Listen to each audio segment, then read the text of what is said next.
Le pouvoir du moment présent. Une voie vers la libération intérieure, Eckhart Tolle s'adressait directement aux auditeurs. Introduction. L'appel à l'éveil. Imaginez un instant que toute votre vie se déroule ici, maintenant. Non pas hier, avec ses regrets, ni demain, avec ses incertitudes, mais dans cet espace infini où le temps semble suspendu. Ce lieu, c'est le moment présent. C'est là que réside votre essence véritable. Au-delà des histoires que votre mental raconte, des peurs qu'il projette, des identités qu'il construit. Ce livre n'est pas un simple guide spirituel. C'est une invitation à vous réveiller de l'illusion du temps, à découvrir la paix qui existe déjà en vous. Lorsque j'ai vécu ma propre transformation, cette nuit où le désespoir m'a conduit à un lâcher-prise radical, j'ai compris que la clé de la libération résidait dans une vérité simple. Vous n'êtes pas votre mental. Le mental, cet outil précieux, est devenu un maître tyrannique pour la plupart d'entre nous.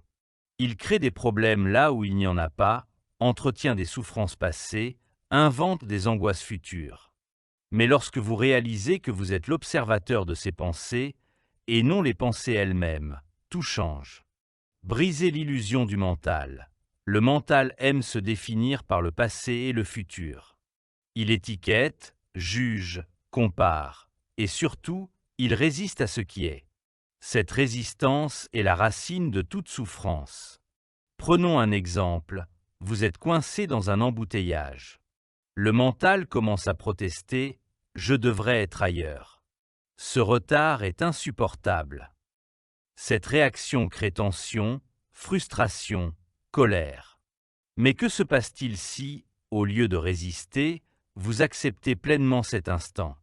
Vous remarquez le ciel, les bruits autour de vous, votre respiration. Le présent devient alors un espace de calme, même dans l'inconfort. L'éveil commence par une prise de conscience. Vous n'êtes pas vos pensées.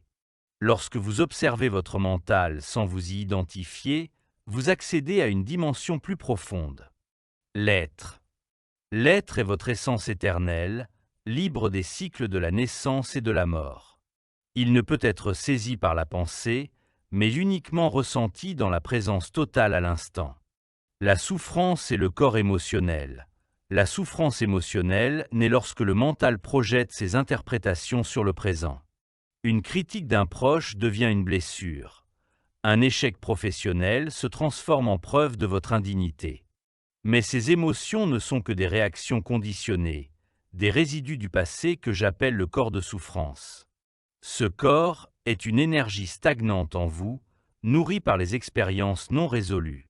Lorsqu'il s'active, il cherche à se perpétuer en attirant des situations qui résonnent avec sa vibration. Par exemple, une personne habitée par la colère inconsciente attirera des conflits. La clé pour le dissoudre?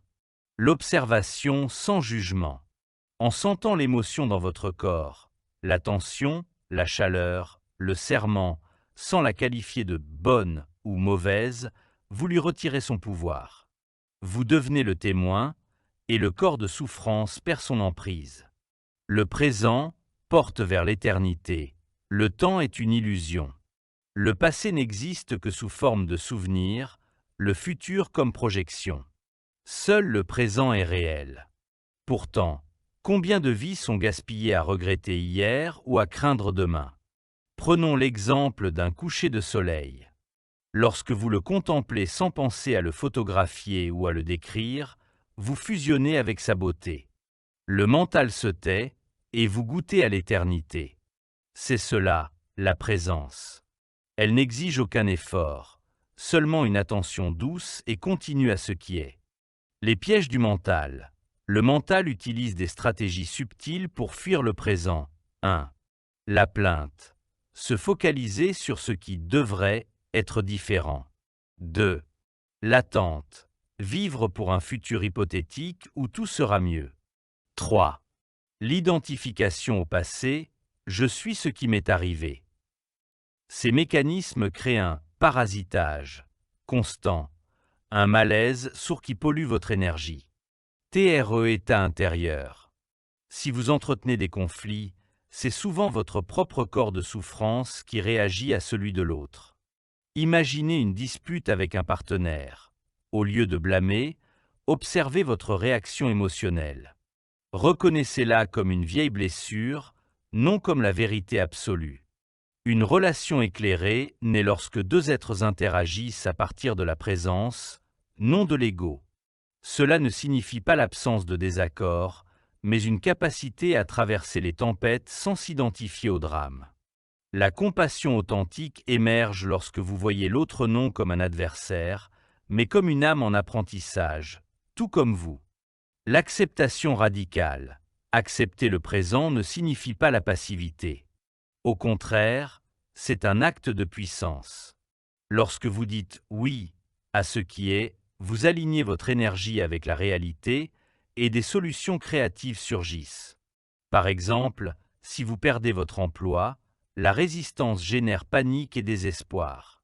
L'acceptation, elle, ouvre un espace pour agir avec clarté. Comme le dit un proverbe zen, le saule se plie sous la neige et ne se brise pas. Le lâcher-prise est la mort. La peur ultime du mental est la mort, non seulement physique, mais symbolique, perte de statut, relations, etc. Pourtant, la mort est une illusion de l'ego. En réalité, vous êtes la conscience éternelle qui observe toutes les formes passées. Pratiquez ceci. Chaque soir, imaginez que vous mourrez.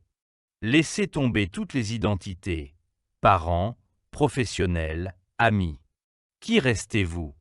Cette essence indestructible est votre véritable nature. Conclusion. La vie comme danse.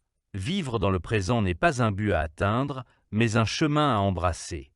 Chaque instant est une opportunité de revenir à l'être. Lorsque vous marchez, sentez vos pieds toucher le sol. Lorsque vous écoutez, soyez totalement ouvert.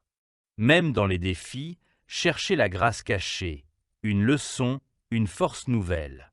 La vie n'est pas une série de problèmes à résoudre, mais une danse à danser. Et dans cette danse, chaque pas est parfait, car il est l'expression de l'éternel maintenant. Pour aller plus loin dans la pratique du moment présent, pratiquez la méditation du souffle. 5 minutes par jour, observez l'air entrer et sortir. Transformez les tâches routinières, vaisselle, trajet, en rituel de présence. Lorsqu'une émotion intense surgit, répétez silencieusement « Je suis ce qui observe cela ». Rappelez-vous, la paix n'est pas au bout du chemin. Elle est le chemin. Merci de votre écoute. Écrivez-moi dans la boîte de commentaires à quel point votre état psychologique s'est amélioré en pratiquant le moment présent.